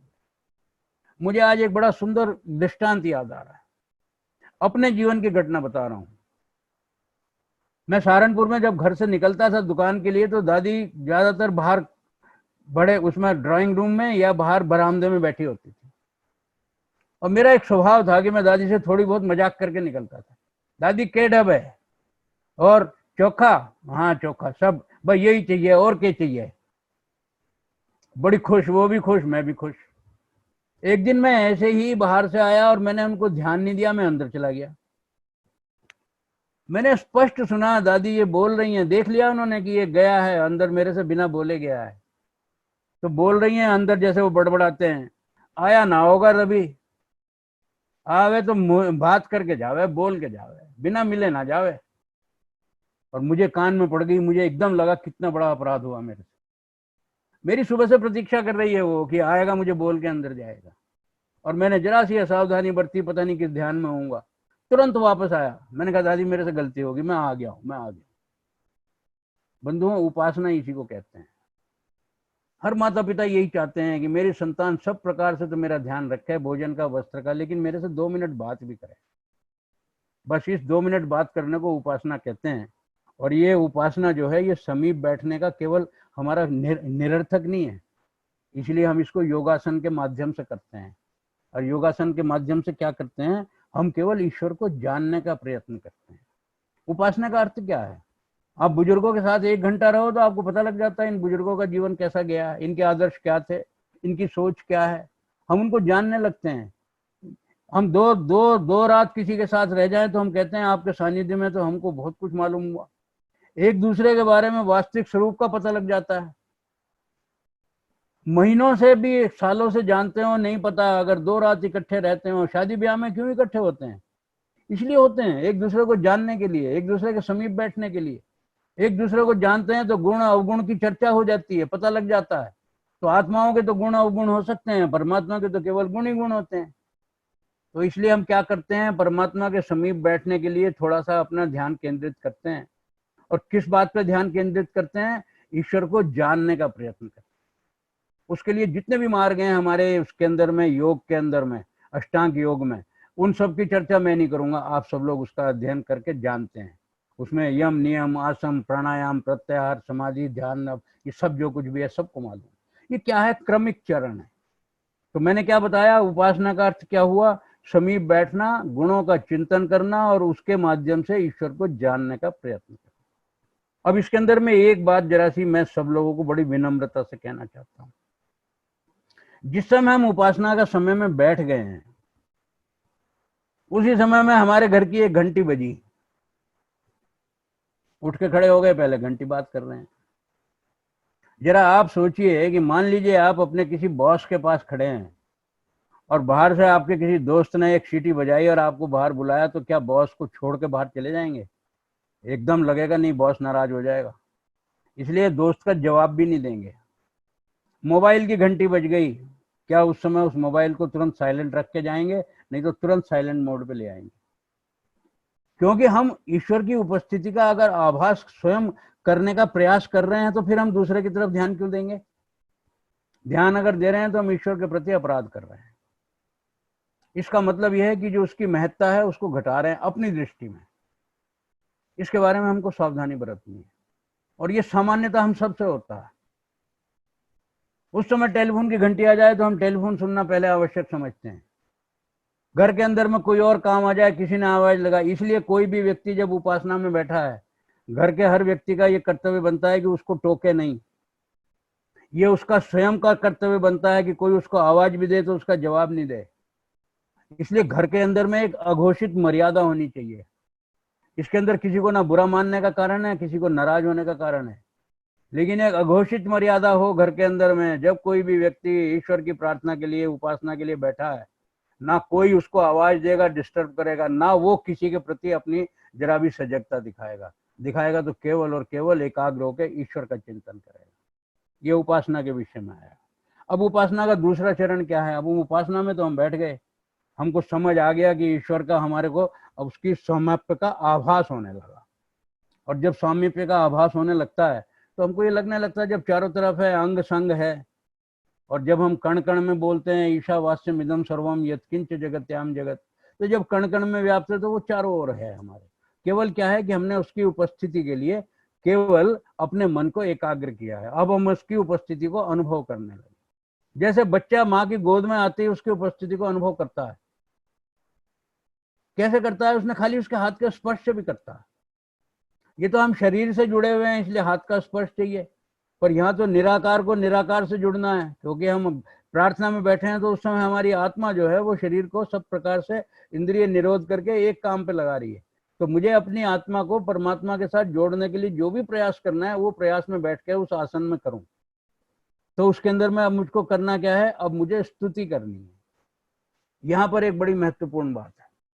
स्तुति कहते हैं किसी के गुणों का वर्णन करना। गुण का वर्णन हम क्यों करते हैं? जब हमको किसी से किसी चीज की अपेक्षा होती है तो हम सामान्य जगत में व्यवहारिक दृष्टिकोण से क्या करते हैं? मान लीजिए मुझे किसी एक व्यक्ति से कुछ धन की अपेक्षा है और मैं उसके पास सहायता के लिए जाऊंगा, तो सामान्य बात है मैं पहले उसको फोन पे पूछूंगा, भाई साहब मुझे जरा आपसे मिलना है। ओके भाई, क्या बात है? अरे भाई साहब, आप तो बस मेरे लिए भगवान हैं, और आप तो ऐसे व्यक्ति हैं कि जो किसी का भी कष्ट समझ लें उसको अपना कष्ट मानने लगते हैं। बस ऐसे ही, कुछ नहीं, मुझे एक बार आपसे जरा मिलना है बस। और आप भाई साहब क्या हैं? उसने समय दे दिया तो फिर उसके पास जाके पूछेगा, भाई कैसे आए? अरे भाई साहब, कष्ट होगा तो भगवान के पास ही जाता है आदमी, कहाँ जाता है? मैं आपके पास आया हूँ। मतलब मैं उसको सब प्रकार से उसके गुणों की स्तुति कर रहा हूँ। और चूंकि हम मनुष्य हैं तो असावधानी करके उन गुणों की भी स्तुति करते हैं जो गुण हमें पता है उसमें नहीं है। उसे भी मालूम है कि मेरे अंदर में ये गुण नहीं है। ये हमारा सामान्य व्यवहार है, ये हमारी दुनियादारी है। ईश्वर में तो ऐसा कोई गुण ही नहीं है जो उसमें नहीं है। इसलिए जितना भी तुम गुण का अनुवाद करोगे उसमें कहीं अतिशयोक्ति नहीं होगी। तो ईश्वर के गुणों का अनुवाद करना, इसको कहते हैं यथावत। अब उसके अंदर में क्या है? जो ईश्वर के गुण हैं। ईश्वर का गुण है न्यायकारी है, वो कर्म फल बिना किसी को छोड़ता नहीं है। तो यहाँ पे हम असावधानी क्या करते हैं? हे भगवान, आप तो किसी को भी तार देते हो, आपका नाम लेते हो तो आप किसी के सबके वो पाप माफ कर देते हो। ईश्वर नहीं करता है।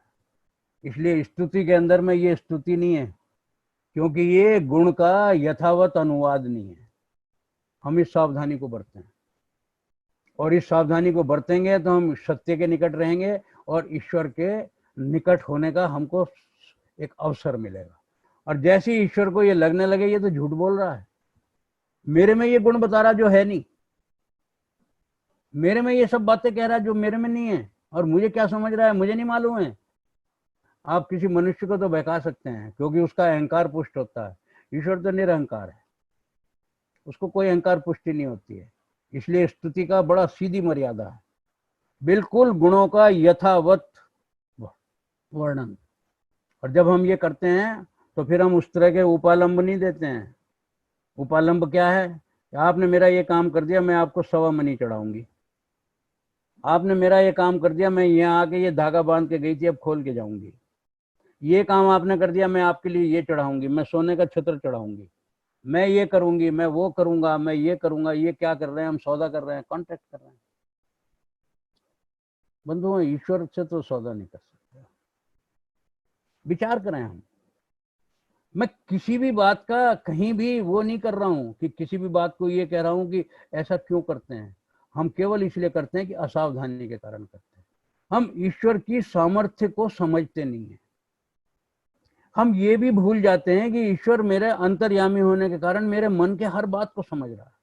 मेरे मन में क्या द्वंद्व चल रहा है, सत्य असत्य क्या चल रहा है, उसके अंदर देवासुर संग्राम चल रहा है, वो ईश्वर जानता है। इसलिए अभी आगे जो बात आएगी कि फिर ईश्वर सुनता किसकी है, वो विषय इसके बाद आने वाला है। लेकिन जब सुनता उसी की है तो पहले पात्रता तो निर्माण करनी है। तो मैंने पात्रता निर्माण करने के लिए आपको कुछ सावधानियां बताई है। उपासना करें तो क्या मर्यादाएं हैं? वो शारीरिक मर्यादाएं हैं, मानसिक मर्यादाएं हैं। लेकिन स्तुति के अंदर कौन सी मर्यादा है? एक भी अतिशोक्ति नहीं होनी। अतिशोक्ति तो ईश्वर के में हो ही नहीं सकती। हाँ, लेकिन जो गुण उसमें नहीं है, इसलिए हमने ईश्वर को सगुण भी कहा है और निर्गुण भी कहा। इसको भी हमारे यहाँ एक भ्रांति है। लोगों ने ये मान लिया कि जो साकार है वो सगुण है और जो निराकार है वो निर्गुण है। ये बहुत बड़ा असत्य है, बहुत बड़ी भ्रांति है। ईश्वर अजन्मा है, ये उसमें गुण नहीं है कि जन्म नहीं लेता, इसलिए निर्गुण है। अजर है, अमर है, जिस जिसमें ए लग गया, ये निर्गुणता के प्रमाण है। ये गुण उसमें नहीं है। जो है वो सगुण है। इतना सा अगर समझ लें तो ये साकार और निराकार का जो भ्रम है ना, ये समाप्त हो। बड़े बड़े विद्वान लोगों को मैंने देखा है, वो बोलते हैं कि ईश्वर साकार है, सगुण भी है। ईश्वर निराकार है, निर्गुण है। ईश्वर निराकार तो है ही है, वो निर्गुण भी है और सगुण भी है। और सगुण क्या है? सर्वशक्तिमान है, सर्वव्यापक है, सर्वांतर्यामी में है, सर्वज्ञ है, सर्वकालिक है, सार्वदेशिक है। निर्गुण क्या है? अजन्मा है, अविनाशी है, अमर है और अनादि है, अनंत है, अजर है। ये सब क्या है? ये निर्गुणता के प्रमाण। इन छोटी छोटी भाषाओं को समझें, परिभाषाओं को समझें, बहुत सी भ्रांतियां मिट जाएंगी। और जितना सत्य के निकट आओगे, असत्य स्वयं छूटने लगेगा। अब प्रश्न ये आ गया कि जब आपने ये सब किया, गुणानुवाद किया, तो फिर क्या होता है? जब हम किसी के यथार्थ गुणों को स्मरण करके बार बार अपने मुंह से बोलते हैं तो 2 बात अंतर आती है। एक तो उस व्यक्ति के प्रति हमारी प्रीति बढ़ती है, श्रद्धा बढ़ती है। इसका मतलब क्या हुआ? ईश्वर के चरणों के प्रति हमारी प्रीति बढ़ गई। और जब प्रीति बढ़ गई, श्रद्धा बढ़ गई और उसके गुणों का हमको ज्ञान हो गया, तो हमारे विश्वास की वृद्धि हो गई। हमें ये समझ में आने लगा कि हम साधारण के पास नहीं बैठे हैं, सामर्थ्यवान के पास बैठे हैं, जिसकी अनंत सामर्थ्य है। अनंत सामर्थ्य है, इसलिए हम किसके लिए बैठे हैं? परमात्मा की उपासना करने के लिए बैठे हैं। क्या कर रहे हैं? उसकी स्तुति कर रहे हैं। तो क्या हुआ? हम सही जगह बैठे हैं, सही के पास आए हैं, उसकी अनंत सामर्थ्य वास्तव में यहाँ मिल जाएगा। इसलिए कोई बोलता है ना, किसी को कोई बात कर दे, गलत फोन पे बात हो जाए, भाई रॉन्ग नंबर है, क्योंकि जिसको आप चाह रहे थे वो मैं नहीं हूँ। इसलिए कोई बात किसी ने किसी को हमसे कही कि भाई आप जरा ये करना, तो हम उसको बोल देते हैं भाई तुमने गलत आदमी का चुनाव किया, ये चीज मेरे बस की नहीं है, ये मैं नहीं कर सकता, इसके लिए कोई और ढूंढना पड़ेगा, क्योंकि हमारी अल्प शक्ति है। लेकिन ईश्वर की तो अनंत सामर्थ्य है। तो मैं जब उसकी स्तुति करता हूँ मर्यादा उपासना के पालन करके, तो मेरे मन में एक विश्वास की वृद्धि होती है, गुणों और ईश्वर के चरणों में प्रीति बढ़ती है। पर इसके अंदर में एक सावधानी बरतनी है, हम चमत्कार की इच्छा ना करें। जो चमत्कार को नमस्कार करते हैं वो दुनिया में बार बार धोखा खाते हैं, क्योंकि चमत्कार कभी यथार्थ नहीं होता है।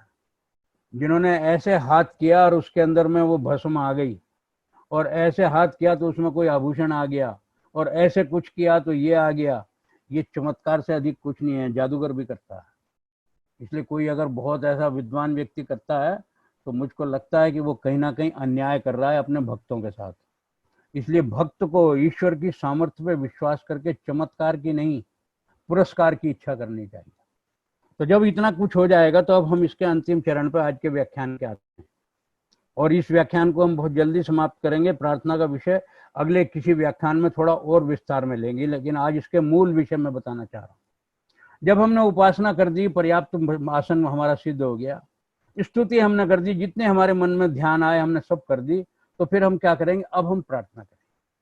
और प्रार्थना के लिए महर्षि दयानंद ने आर्योदेश रत्नमाला में बड़ा स्पष्ट एक विधान किया है। इसको आप लोग आर्योदेश रत्नमाला अगर है तो उसको कहीं से भी, और नहीं है तो उसको प्राप्त करके उसके अंदर में पढ़िए। प्रार्थना में उन्होंने बड़ा सुंदर लिखा है। रीता भंडारी जी के लिए मैं विशेष रूप से इसकी चर्चा करने वाला हूँ, क्योंकि उन्होंने पूछा था कि प्रार्थना क्या होती है, और इस बात को अभी मेधा ने भी प्रकार अंतर से बोला कि पहले हम पुरुषार्थ करें, और यही बात कही है उन्होंने महर्षि दयानंद ने। अपने संपूर्ण पुरुषार्थ के अनंतर उत्तम कर्मों की सिद्धि के लिए किसी सामर्थ्यवान अथवा परमेश्वर से, परमेश्वर के लिए सामर्थ्यवान की जरूरत ही नहीं है कहने की, सामर्थ्यवान तो कोई भी व्यक्ति हो सकता है, क्योंकि प्रार्थना हम किसी के सामने भी कर सकते हैं, पर जब ईश्वर की प्रार्थना की बात हो, अपने संपूर्ण पुरुषार्थ के अनंतर उत्तम कर्मों की सिद्धि के लिए किसी सामर्थ्यवान से अथवा ईश्वर से सहायता की याचना करना प्रार्थना कहलाती है। अब देखिए कितने चरण इसके अंदर स्वतः आ गए। सबसे पहली बात तो ये आ गई कि मैंने अपना पूरा पुरुषार्थ किया, पहले मेरा हृदय इस बात की गारंटी दे। मेरा मन आश्वस्त है तो ईश्वर भी आश्वस्त हो जाएगा। और सामान्यता भी कोई व्यक्ति हमारे सामने हाथ फैलाता है तो हम उसको देख के ये कहते हैं, तू हट्टा कट्टा है, मांग के खा रहा है, तू कमा के नहीं खा सकता, क्योंकि हमको विश्वास नहीं है कि इसने पुरुषार्थ किया। लेकिन हमको ये पता लग जाए हाथ पैर टूटे हुए हैं, किसी भी प्रकार से अशक्त है, तो हमको ये लगता है कि इसका पुरुषार्थ करने की सामर्थ्य नहीं है, तो हम उसके बारे में ये चिंतन नहीं करते। ईश्वर तो जानता ही है। उत्तम कर्म की सिद्धि कर लिए, मैंने उदाहरण दिया था कि राम भी उसी समय प्रार्थना कर रहे हैं और रावण भी कर रहा है उसी समय परमात्मा से प्रार्थना। तो उत्तम कर्म की सिद्धि के लिए जो कर रहे हैं, भगवान ने राम जी की सुनी। उत्तम कर्म की सिद्धि के लिए किसी भी सामर्थ्यवान की, पुरुष की हम बात नहीं कर रहे हैं यहाँ पे, क्योंकि ईश्वर की प्रार्थना की है। ये सहायता की याचना करना, याचना का मतलब होता है निरअभिमान होके पूर्ण समर्पण भाव से किसी से बिल्कुल विवल होके किसी भी चीज की याचना करना, उसको कहते हैं भिक्षा मांगना। जब तक ये सारे गुण नहीं होंगे हमारी प्रार्थना नहीं होती है। इनमें से एक भी चीज का अभाव होगा तो बंधुओं हमारा कैसा भी वाक्य, कितना भी विवलता से, कातरता से कहा हो, वो प्रार्थना की श्रेणी में नहीं आएगा, ईश्वर के मानदंड में तो नहीं आएगा। तो इसलिए ईश्वर के मानदंड के लिए प्रार्थना जो है एक ऐसा भाव है जो हृदय में उत्पन्न होता है, ये मस्तिष्क में नहीं होता है, क्योंकि मस्तिष्क के अंदर तो हिसाब होता है और हृदय के अंदर भाव होते हैं, और ये आत्मा का भोजन है ये। इसलिए उस आत्मा के भोजन को जो हृदय के अंदर में से उत्पन्न हुआ है, इसको पुष्ट करिए।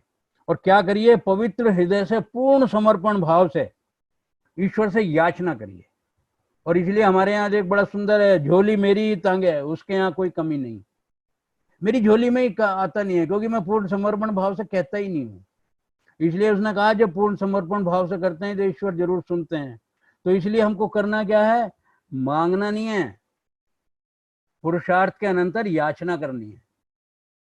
ये प्रार्थना के मैं बता रहा हूं कैसे प्रार्थना करनी है, क्यों करनी है, ये मैं फिर बाद में बताने वाला हूं। बस क्यों बताने के बाद में आज का विषय समाप्त हो जाएगा। कैसे करनी है मैं इसको बता रहा हूं। पुरुषार्थ के अनंतर याचना करनी है। और क्या करना है? हमने उपकारों का स्मरण करना है। हे भगवान, आपने मुझे ये सब कुछ तो दिया हुआ है, मेरे पास जो कुछ तो है वो सब आप ही का दिया हुआ है ना, वरना मेरी औकात ही क्या थी दुनिया में। शरीर आपका है, जो कुछ शरीर के साधन है वो आपके हैं, धन आपका है, धान्य आपका है, साधन सारे आपके हैं। बस केवल ये जो कुछ है, मेरी तो ये आत्मा है जो आपके समक्ष है। इसलिए उसके उपकारों का स्मरण करके जो कृतज्ञता हमारे भाव में हो उसका ज्ञापन करना है कि ईश्वर मैं आपके प्रति बहुत आभार व्यक्त करता हूँ, आपने मुझे बहुत कुछ। आज कोरोना में बोलते हैं ना, कोरोना में दुनिया को कष्ट मिल रहा है, बहुत लोग हैं, हम में से भी आगे पीछे बीमार हुए हैं, लेकिन फिर भी प्रार्थना ईश्वर से क्या करते हैं सब लोग? आपने हमको जीवित रखा है, आपने हमको हमारे घर के अंदर सुरक्षित रखा है, ये क्या कम है? लोग टाटा के आजकल एक स्टेटमेंट देते हैं, टाटा इतना बड़ा उद्योगपति है, सारे उद्योगपतियों के बिहाफ पे उसके स्टेटमेंट दिलवाते हैं। वो ये कहते हैं कि ये जो सन 2020 का साल है, इसके अंदर में अगर अंत तक हम जीवित रहे और स्वस्थ रहे, ये क्या कम उपलब्धि है? बहुत बड़ी उपलब्धि है। इसलिए अन्य जो छोटी छोटी हानियां हैं, उनके कष्ट तो हमको हैं, लेकिन ईश्वर का फिर भी हमको उपकार मानना है कि ईश्वर ने हमको इस काल में से बिल्कुल सुरक्षित निकाल दिया है। तो ये जो बात है, ये हम उसका ज्ञान करें, और साथ में एक चीज और करें, जितने भी मुझसे त्रुटियां हुई हैं, जिनको हम पाप श्रेणी में लाते हैं, उसका प्रायश्चित भी ईश्वर के सामने करें। मन मन में करें, हमको बोलने की जरूरत नहीं है। ये जो जाके चर्च में कन्फेशन करते हैं, वहां पर मस्जिद में जाके तौबा करते हैं, ये प्रायश्चित नहीं है। प्रायश्चित वो होता है जो स्वच्छ मन से, बिल्कुल एकाग्र भाव से ईश्वर के प्रति समर्पित होता है। और जब प्रायश्चित करते हैं तो प्रायश्चित के दो गुण होते हैं। जब मैं प्रायश्चित करता हूं तो अपने दोष को स्वीकार करता हूं, और प्रायश्चित मैं इसलिए कर रहा हूं कि मैं साथ में ये संकल्प लेता हूं कि मैं ईश्वर ये दोबारा ये गलती नहीं करूंगा। प्रायश्चित का अर्थ यही है, भाई मेरे से गलती हो गई, ये तो लगता है लिप सर्विस है। और जब आदमी हृदय से सोचता है, भाई मुझे लगता है कि मेरे से बहुत बड़ी त्रुटि हुई है, मैं आपको विश्वास दिला रहा हूँ ये त्रुटि मुझसे दोबारा नहीं होगी, मैं अपने किए का, अपनी बात का प्रायश्चित करता हूँ, फिर देखिए क्या होता है। तो जब सामान्य जीवन में हमको इतना बड़ा परिवर्तन प्रायश्चित का दिखता है, तो प्रायश्चित एक साधारण सॉरी से प्रायश्चित नहीं होता। और मुझको याद है, बेबी बैठी है यहाँ विधि, जब ये छोटी थी, इसके सामने कोई बात हो गई तो उसको कोई सॉरी बोल दे, सॉरी से क्या होता है? बिल्कुल सही बोलती है, बिल्कुल जैसे भगवान के प्रतिनिधि के रूप में बोलती थी। सॉरी से क्या होता है? कुछ नहीं होता सॉरी से। इसलिए मैं कह रहा हूँ कि अपने पाप का, अपनी त्रुटियों का, अपने अपराधों का प्रायश्चित, ईश्वर के किए हुए उपकारों का स्मरण और उसके प्रति कृतज्ञता का ज्ञापन, ये हमको प्रार्थना में करना है। तो प्रार्थना कैसे करनी है मैंने वो बताया, अब मैं ये बताऊंगा कि प्रार्थना क्यों करनी है। बंधुओं, विट्ठल जी बैठे हैं, राजस्थान में रहते हैं, इन्होंने ऊंट वहां बहुत देखे हैं, क्योंकि इनका जो रेगिस्तान का जहाज ऊंट है, उसका एक स्वभाव है, वो सुबह को जब चलता है अपने काम पे तो खूब पानी पी लेता है, इतना जल भर लेता है वो अपने पेट में कि सारे दिन की मरुस्थल की तपती गर्मी में भी अपना काम करता है, पानी मिले या ना मिले। अगर नहीं मिले तो परेशान तो होता है, लेकिन निस्तेज नहीं होता, निष्क्रिय नहीं होता है। तो जिस तरह से ऊंट जैसा प्राणी भी जल को भर के चलता है, ऐसे हम सुबह को ईश्वर से प्रार्थना करके अपने कर्म क्षेत्र में अगर निकलते हैं, तो हम अपने को सुरक्षित महसूस करते हैं, आत्मविश्वास युक्त महसूस करते हैं। तो ऊंट की तरह जल भर के हमने कर्म क्षेत्र में उतरना है। क्या कि ईश्वर से प्रार्थना करके गए हैं, तो एक प्रकार का इंश्योरेंस का प्रीमियम दे के जा रहे हैं। जब कोई आदमी लाइफ इंश्योरेंस के लिए प्रीमियम देता है, तो क्या ये थोड़ी है कि उम्र का पट्टा लिख दिया कि उसके बाद कभी अनिष्ट नहीं हो, लेकिन एक उसको मिल गई आश्वस्ति कि कोई ऐसी घटना हो भी गई तो तेरे परिवार का अनिष्ट नहीं होगा। ये कितनी बड़ी आश्वस्ति है, उसी के लिए हम अपनी लाइफ इंश्योर करते हैं। इसलिए हम जनरल इंश्योरेंस कराते हैं। इन इंश्योरेंस से घटनाएं नहीं टलती हैं, लेकिन घटनाओं का जो कष्ट है वो घटता है। तो प्रार्थना करने से हमारे जो मन का विश्वास है वो बढ़ता है, हमारी आशंकाएं घटती हैं, हमारी संभावनाएं घटती हैं। तो इसलिए हमारा, और फिर क्यों करते हैं हम? अहंकार का नाश होता है, जैसे मैंने पहले अभी बोला। और जब अहंकार का नाश होता है तो उससे एक गुण हमारा स्वतः पैदा होता है। वो क्या है? हमारी आत्मा में संवेदनशीलता उत्पन्न। आज क्या बोलते हैं हम, सारी दुनिया के अंदर में क्या हो रहा है? सेंसिटिविटी खत्म हो गई। सेंसिबल तो बहुत हो गए हैं, लेकिन सेंसिटिव नहीं रह गए। एक के कष्ट को देख के दूसरा व्यक्ति अपने हृदय में कष्ट अनुभव नहीं करता, क्योंकि वो इतना सेंसिबल है कि तूने अगर इसको पूछ भी लिया कि तुझे क्या तकलीफ है, तो कहीं कुछ देना ना पड़ जाए। अगर सेंसिटिव होता तो सबसे पहले उसको पूछता, भाई तुमको क्या तकलीफ है, बताओ, मैं तुम्हारे लिए क्या कर सकता हूँ। और जब हम इस प्रकार का प्रार्थना करके ईश्वर से निकलते हैं और हमारे अहंकार का नाश होता है, तो मुझको ये लगता है कि मैं अपने आप में सेल्फ मेड नहीं हूँ। मेरा अहंकार करने का कारण क्या है? तो इसलिए कोई भी व्यक्ति सेल्फ मेड नहीं है। अगर किसी को यह अवसर नहीं मिला, मेरी तरह से वो वेल इक्विप्ड नहीं है, तो मैं उसकी सहायता तो करूं। तो मैं सहायता जब करता हूं जब मेरे मन में इस प्रकार का भाव जगता है। इसको कहते हैं संवेदनशीलता का निर्माण करना। तो ये जो क्यों की बात है, इस क्यों की बात को एक एक करके समझते चलिए आप। प्रार्थना क्यों करेंगे? लौकिक दृष्टि से माँ भी अपने बच्चे को सुला देती है, निश्चिंत होकर अपने काम में लग जाती है। बच्चा जरा सा रोता है तब वो ध्यान देती है। एक दफे रोया तो सोचती है चल ठीक है अभी चुप हो जाएगा, जहां 4 बार रोया तो लगता है ये भूखा होगा। अरे ईश्वर को भी तो स्मरण हमको भी तो कराना है। अरबों की खरबों की संख्या में मनुष्य हैं, मैंने ईश्वर की तरफ ध्यान ही तो दिलाना है अपना। ईश्वर को कहना है मैं बैठ गया हूँ, आपकी उपासना कर रहा हूँ, आपके लिए आसन के लिए एकाग्रता के आपके गुणों का कर रहा हूँ, बस मेरी भी सुनो कुछ। ये एक लौकिक दृष्टि से मैंने उदाहरण दिया, इसको हम बिल्कुल शब्द से नहीं घटाएंगे। लेकिन प्रार्थना का ओंकार की ध्वनि हम करते हैं किस लिए? इसके पीछे भाव क्या है? केवल यही है कि हमने ओंकार की भावना जरा जोर से सबके बीच में सामूहिक रूप से करी तो ईश्वर को ज्ञान हो गया, भाई एक ग्रुप यहाँ बैठा हुआ मेरा नाम ले रहा है। असाध्य को साध्य बनाने की जो ईश्वर की शक्ति है उस पर हमको विश्वास होना चाहिए, ये और किसी में नहीं है। जो काम असंभव है उसको संभव करने की सामर्थ्य और किसी में नहीं है। इसलिए कोई भी कहे कि भाई ये काम कौन कर सकता है, जी कोई नहीं कर सकता। भाई कौन कर सकता है? भाई भगवान ही कर सकता है। इससे क्या होता है, हमको पुरुषार्थ की प्रेरणा भी मिलती है, जो मैंने प्रार्थना में पहले बताया, अपने संपूर्ण पुरुषार्थ के अनंतर। तो फिर एक बात का हमको अंत में, जो बिल्कुल अंत में बात कह रहा हूं, हमको एक विश्वास अपने मन में हमेशा रखना है। सर्व अंतर्यामी है वो पिता, वो हमारे मन की बिना बोले भी सब समझते हैं। हम किस किस चीज की इच्छा कर रहे हैं वो सब जानते हैं। लेकिन हम सब भी जानते हैं माता पिता होने के नाते कि मेरा बच्चा अगर मान लीजिए 10th में या 12th में आया है और वो कहने लगे कि मुझे पापा जी स्कूटी दिला दीजिए, तो माँ तुरंत ये कहेगी नहीं नहीं ये गलती मत करना, बहुत ट्रैफिक का आजकल समस्या है, इसको तो कुछ पता नहीं है, पता नहीं किस स्पीड से दौड़ाएगा, पता नहीं क्या करेगा, ये तो मार भी देगा और पता नहीं क्या कर देगा, सारा घर भव हो जाएगा।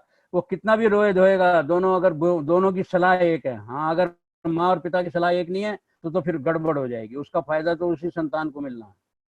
लेकिन अगर दोनों की एक संतान, दोनों की एक ही सलाह है, क्योंकि ईश्वर तो परमात्मा माता पिता भी है, इसलिए वहां तो एक ही सलाह होती है।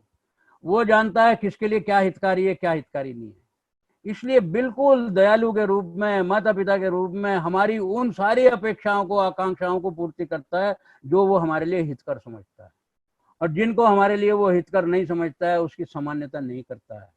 इसलिए कई दफे हमने देखा है, हम बड़ी बड़ी अपेक्षाएं करते हैं लेकिन ईश्वर हमको थोड़ा थोड़ा करके देते हैं, क्योंकि वो वर्षा की बूंद की तरह हमको देते हैं। और जब स्लो एंड स्टेडी होता है तो दैट विंस द रेस।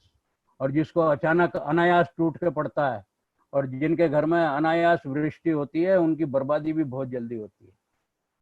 इसलिए बंधुओं, सम्यक दृष्टि, सम्यक दर्शन, सम्यक विश्वास और सम्यक साक्षात्कार, ये हमारी प्रार्थना का एकमात्र लक्ष्य है। मैंने आज आपको प्रार्थना के बारे में जो मोटी मोटी बात है, आत्मा परमात्मा के बारे में जो बात है, एक सोचने के लिए फूड फॉर थॉट दिया है। आप लोग इनके बारे में पर्याप्त चिंतन करें। प्रार्थना क्यों करनी है वो बता दिया, कैसे करनी है वो बता दिया, पर ये विषय यहीं समाप्त नहीं हो जाता। इसके बारे में कुछ और भी मेरे पास एक छोटा सा प्रस्ताव है। रीता जी ने मुझसे पूछा था कि प्रार्थना में बोलना है तो हमको बोलना क्या है।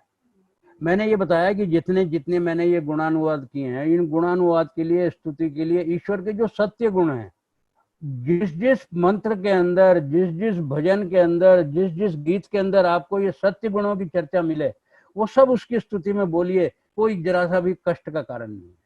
हाँ, सत्य गुणों की चर्चा, ये आपको ध्यान होना चाहिए कि मैं जिन गुणों की बात कर रही हूँ, अपने जो भी भजन, मेरे प्रचलित भजन है, जिन जिन भजनों का मुझे ज्ञान है, बड़े आनंद से हम उनको गाते भी हैं, भक्ति रस के अंदर डूब के गाते हैं। अब थोड़ा सा उनके ऊपर में एक एक शब्द पे जरा सा एनालाइज तो करें कि कौन कौन से ऐसे गुण हैं जो वास्तव में ईश्वर के सत्य गुण हैं। जो उसके अंदर हमको लगता है कि ये ईश्वर का सत्य गुण नहीं है, उससे बचने का प्रयास कीजिए, क्योंकि फिर वो स्तुति की श्रेणी में नहीं आएगा, वो खुशामद की श्रेणी में आएगा, वो पैम्परिंग कहलाएगी, और भगवान को पैम्परिंग नहीं चाहिए। इसलिए हम प्रार्थना क्या करें, किन शब्दों से करें, इसके लिए चयन हम स्वयं अपने उन्हीं भजनों में से करें, उन्हीं मंत्रों में से करें। और मैं एक रेडीमेड, जो उसको बोलते हैं ना कि लगी लगाई थाली, उसके लिए मैं एक ही प्रस्ताव दे सकता हूँ। वो प्रस्ताव यह है कि महर्षि दयानंद ने एक संध्या का विधान किया है। उन्होंने कहा कि संध्या जो है, ये संध्या का मतलब संधि काल। संधि काल वो सुबह और शाम की भी संध्या होती है, सूर्यास्त और सूर्योदय की भी होती है। मतलब जब रात दिन जा रहा हो, रात आ रही हो तो संधि काल है, या सुबह को रात जा रही है दिन आ रहा है वो संधि काल है, या परमात्मा की आत्मा से संधि कोई भी काल हो सकते हैं, जब आप बैठे जब भी संधि काल है। तो उस संध्या को जब हम उस समय जो मंत्र बोलते हैं तो उसका केवल एक ही वो होता है कि सम्यक ध्यान करना है हमको, और सारा जितने मैंने बात बताई उन सबका चिंतन करना है। महर्षि दयानंद ने क्या किया है कि 19 मंत्रों का विधान किया है। मैं बहुत संक्षेप में अपनी बात करके बात पूरी कर रहा हूँ। उसके अंदर में 19 में उन्होंने क्या किया है कि 4 मंत्र उसमें शुरू के, जिनकी हम चर्चा अपने यहाँ कर चुके हैं। आचमन मंत्र कर चुके हैं, अंग स्पर्श कर चुके हैं, फिर अंग मार्जन कर चुके हैं, और ये एक और कौन सा अगमर्षण कर चुके हैं। ये 4 जो हैं ये हमारे अपने प्रति हैं, मानव शरीर के प्रति। इसके बाद में फिर महर्षि दयानंद ने 9 मंत्रों का और विधान किया, जिसके अंदर में हमारे 3 तो ये वो सॉरी अगमर्षण जो है ये उसके अंदर में आते हैं, जो मैंने पहले बताया आपको। वो जो 4 हैं उसमें आचमन, अंग स्पर्श, मार्जन और प्राणायाम। अगमर्षण और मनसा परिक्रमा ये 6 मंत्र हैं। तो 6 और 3 9 ये हैं सामाजिक प्राणी होने के नाते समाज के प्रति हमारा कर्तव्य क्या, ये उसके चिंतन करने के लिए है। अब बात आ गई, हमने अपनी कर ली चिंता, समाज की कर ली, अब ईश्वर के प्रति भी तो कुछ करना है। उसके लिए ईश्वर के प्रति उन्होंने फिर 6 मंत्र और दिए हैं। तो इस प्रकार से 19 मंत्र हैं। इन उस 19 में 6 में 4 उपस्थान मंत्र हैं, एक गायत्री मंत्र है और एक नमस्कार मंत्र। इन 19 मंत्रों में ईश्वर के प्रति क्या करना, समाज के प्रति क्या करना, अपने प्रति क्या करना, उन सब का न्याय है। ये विषय हम अगले कभी उसमें लेंगे। और मैंने इतना संकेत किया कि ऋषि दयानंद की बनाई हुई इस संध्या को यदि आप लोग अर्थ सहित पढ़ने का कभी भी प्रयास करेंगे, जो कर चुके हैं वो अर्थ समझ के पढ़ने का प्रयास करें, जिन्होंने आज तक नहीं किया वो पहले उसको पढ़ने का प्रयास करें, फिर अर्थ समझने का प्रयास करें। लेकिन जब एक बार संध्या के मंत्रों को कंठस्थ कर लेंगे और उनको पढ़ेंगे और बिल्कुल आप मन से करेंगे, तो ईश्वर के प्रति, समाज के प्रति, अपने प्रति सारे दायित्वों को पूर्ण करके ईश्वर से एक शुभ संकल्प की प्रार्थना करने में समर्थ होंगे। ऐसा मेरी कल्पना है, ऐसा मेरी इच्छा है। ओम शम।